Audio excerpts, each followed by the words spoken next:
Yo, I was reading this part of the Quran and I'm telling you,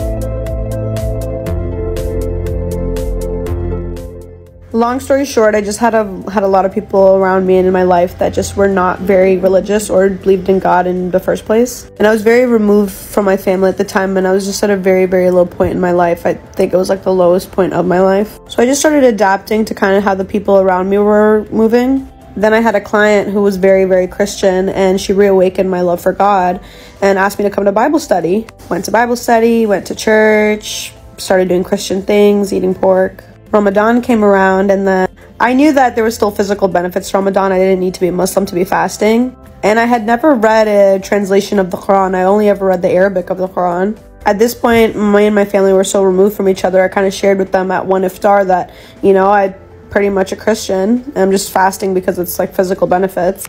And everybody encouraged me to keep reading the Bible. And then I was like, how are they not mad? What is going on? I picked up a translation of the Quran, and then I just, you know what happened.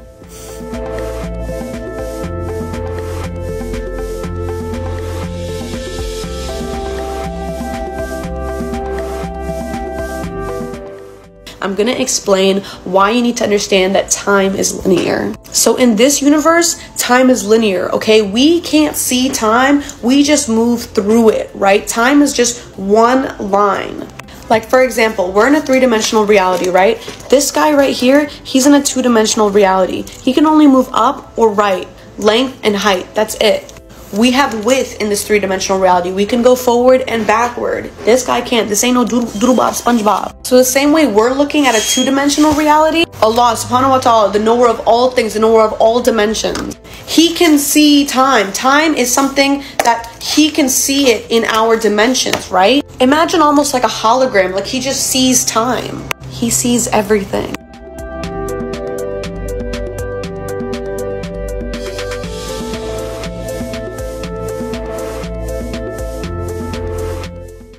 Okay, are you guys ready for me to tell you my theory on what happens when we sleep?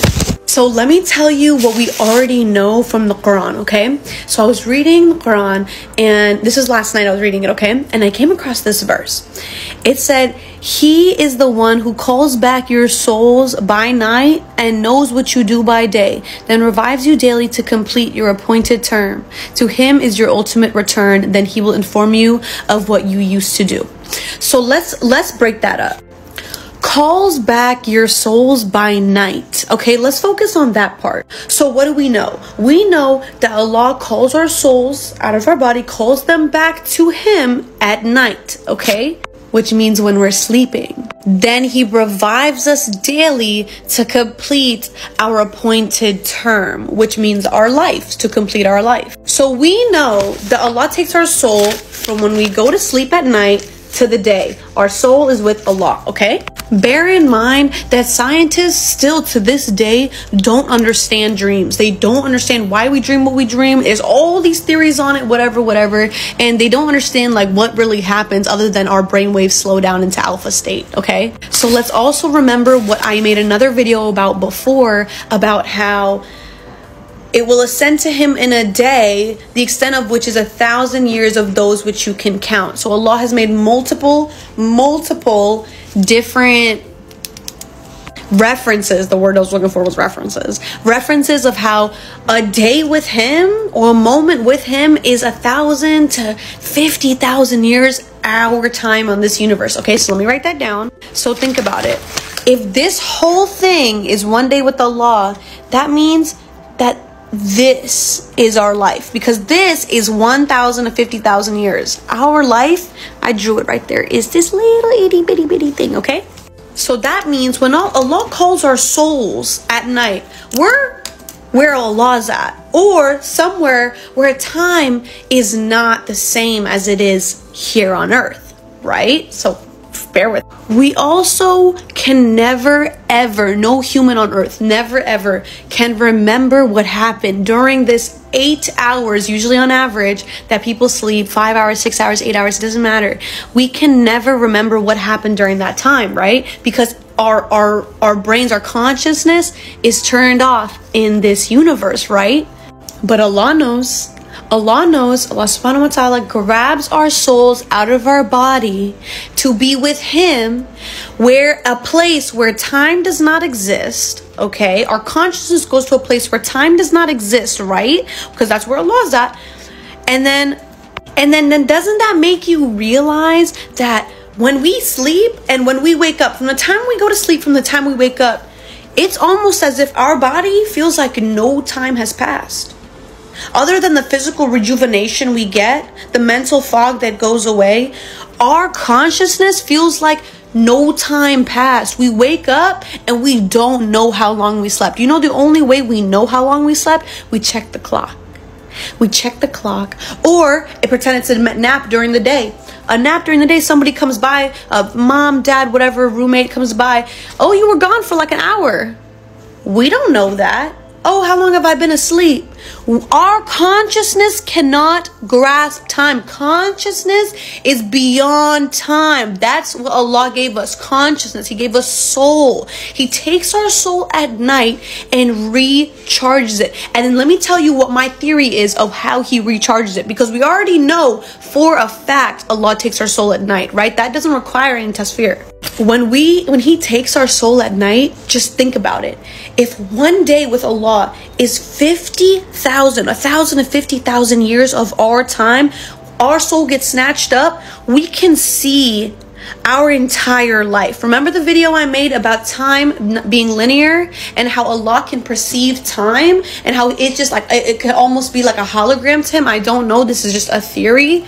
So follow me. That means when He snatches our soul and takes it, not snatches, it's supposed to be, it's Allah, He's graceful, He takes our soul, and takes it with Him in the night, and then we're with, our soul passes time. We can see our entire life when we're with Allah. Allah gives us the ability when we're asleep to see the trajectory of our entire life. So then what happens when we regain our consciousness? What happens? We gain a conscience. Are you feeling me? We gain a conscience, which comes in the signs of like, I know especially as Muslims, we get that sign, okay, maybe I should pray. Usually we just shut that little voice up, right? I'm not going to say everybody does, but I know there's not a lot of Muslims who follow the deen. No Muslim follows the deen 100%. You know what I'm saying? So there's Muslims where you'll get that feeling, right? You'll get that feeling where you need to do something to better yourself. Guess what I think that is?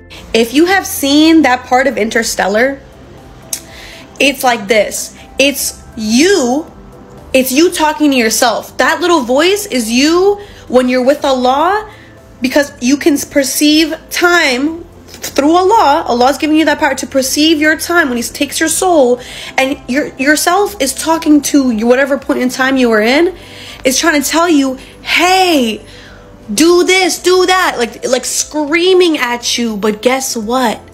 You're not listening to it. So if you don't listen to it, the voice is just gonna get quieter and quieter. Or when your soul's with Allah, it just throws little random signs into your universe, hoping that you're gonna pick it up and change the trajectory of your life.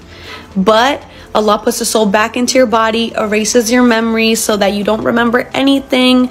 Whatever He does, I don't know. This is just a theory based off of what I read in the Qur'an. And then remember, at the ultimate return, He will inform you of what you used to do.